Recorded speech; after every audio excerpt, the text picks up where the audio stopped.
10th English ग्रामरचा हा second video आहे। मी series सुरू केली आहे ज्याच्यामध्ये तुमच्या 10th बुक मधील सगळे ग्रामरचे क्वेश्चन आपल्याला इथे सोडवायचे।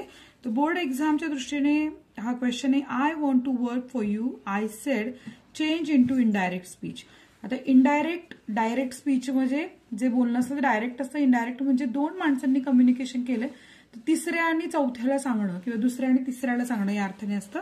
आता इथे बघा, I want to work for you या वाक्याचा काळ कोणता हे सगळ्यात पहिलं कळणं गरजेचं आहे। म्हणजे टेन्स कोणता आहे, तर या वाक्याचा टेन्स आहे simple present tense.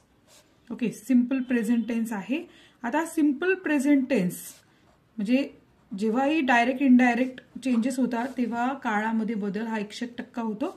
Simple present टेन्सचा हे रूपांतर हे सिंपल पास्ट टेन्स मध्ये होणार आहे। हा पहिला नियम लक्षात ठेवा।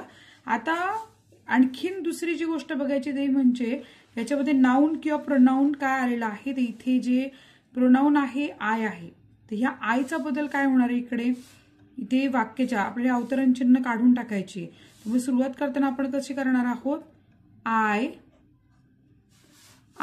सेड, कारण वाक्य कसं आहे, I want to work for you, मला तुझ्यासाठी काम करायचंय, मी म्हणालो। तर सुरुवात कशी करणार, मी म्हणालो की, इथे दॅट कनेक्टर घालणं गरजेचं आहे म्हणजे अवतरण चिन्ह जाईल पूर्ण वाक्य आपल्याला अर्थपूर्ण मिळणार आहे।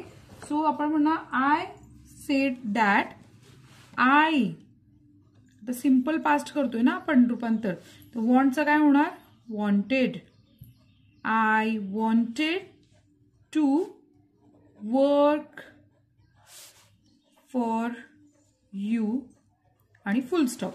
अशा प्रकारे आपण डायरेक्ट इंटू इनडायरेक्ट हे सेंटेन्स केलं आहे। व्हिडिओ आवडल्यास लाईक करा आणि कुठलंही ग्रामरचं सेंटेन्स तुम्हाला आवडत असेल फक्त मला कमेंट करा, मी तुमच्यासाठी व्हिडिओ करेल किंवा कमेंट बॉक्समध्ये उत्तर देईल।